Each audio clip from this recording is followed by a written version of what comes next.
Yeah, so in this idea I call reciprocism, you wouldn't have money as such. You would have your participation acts as the first half of the exchange process, which is an implied exchange, which means that you would be able to go into a grocery store and just take the things that you would need and walk out as long as you tallied or registered what you were taking out so that they could replace. Now, the basis of this is that you would be requesting and earning citizenship as opposed to being born into a system that taxes you and forces you to buy insurance and then forces you essentially to have a bank account and a social security number and makes you a number. Instead of all these draconian, weird things that we've become used to by indoctrination, it would be a situation where we would actually be able to choose our citizenship. And let's say if you didn't want to be a citizen, you would be able to choose to be a homesteader if you wanted to live out your life, in isolation. The benefit of civilization, of course, would be that if you're a contributing member of society, you get food, clothing, shelter, transportation, education, and medical care. So those are the basics that you get for just being a contributing member of society. And then if you want to get luxuries and things that are not necessities, then that is determined by the level and degree to which you are a contributing member of society. So if you are a person playing guitar on the street, you would have food, clothing, shelter, transportation, education, and medical care all provided to you because you are contributing to the aesthetic of the civilization of the society. That's a base level. You could be a dishwasher. The lowest common denominator is essentially what I'm getting at here. So you wouldn't have to worry about homelessness or poverty or whatever. This would not no longer be a factor under reciprocism. And this is because the trust that is implied between the individuals within the society, that you don't need the certification of money to prove. Instead, your citizenship acts as the money, essentially, in that context.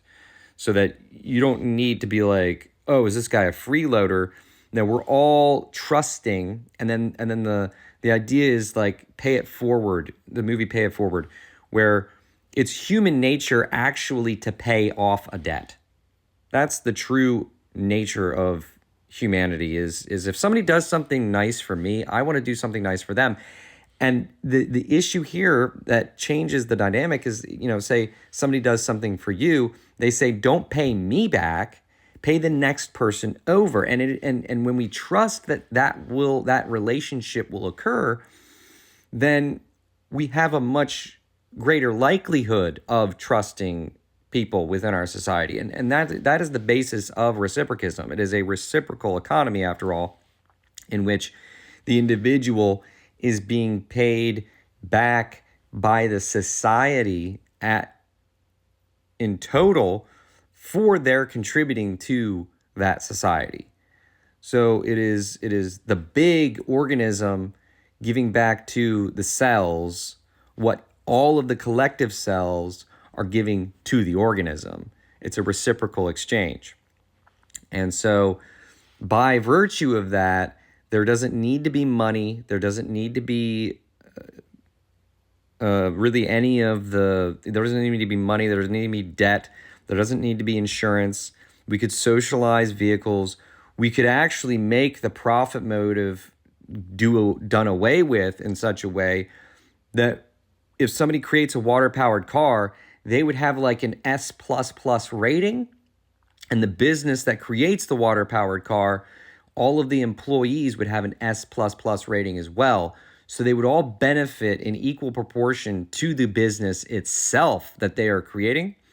And by virtue of that, similarly, if you're Monsanto creating glyphosate, which poisons humanity and the environment, you get a negative A alpha rating or whatever. So you get the lowest possible rating that you can get. And that would be, it would cause your business to implode, would it not? I mean, if the people who are working for you get nothing really in return other than just the basics of food and clothing and shelter or whatever, then really it's not worth it to them to work for you, and they would just move on. So that's the incentive system there, is to create ecologically humane businesses that actually benefit not only humanity but the world. So, and we as a society would be voting on this with our with the essentially what the internet has become is like, you give your you rate a business 5 stars or whatever. And China has already started doing this. This is already something that China basically does, is that the businesses are, their value is determined largely by the society at large. They rate the businesses, and the businesses even rate the customers. I'm not even saying that that's a thing. I mean, that doesn't sound like a terrible idea, although the social credit score thing I think is anathema, and I would never go as far as to say that that's a good idea. I think that that's not where government should never try and moralize. And the economics also should not, there should be no moralization. You get through that through education and a new sort of self-discipline practice. And I can get into that in another video. But basically that is an integral aspect to this kind of economic system, because obviously people need to be rite of passaged into this, because it's not something that's necessarily familiar in the current milieu. Now, that being said, without cash, without money, without any kind of metering of your contribution to society, other than just basic observation, human conduct or whatever, then essentially this is a kind of economy where you really need to be socially acceptable anyway, just to be able to, which is not, obviously if you're isolated or whatever, or if you're a jerk, it doesn't matter. If you're a good welder, you're gonna get the benefits. You know what I mean? It doesn't matter what your personality is like.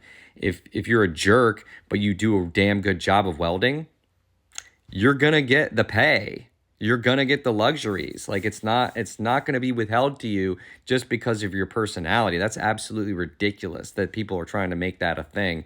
And I think it's really kind of absurd. Now, granted, if you end up harming people, then obviously you need to be put into an isolated place or whatever, against your will maybe. But I mean, like, you're doing things against other people's will, so the natural balance of things has to be that you get removed or that you get isolated. And this would happen by society, not by government necessarily. I'm talking about my whole thing about government is it has to be a minarchy at least, if not straight up an enlightened anarchy through education and this kind of economic system, along with, say, wisdom councils, which would be something that we could organically create through our own gumption, our own will.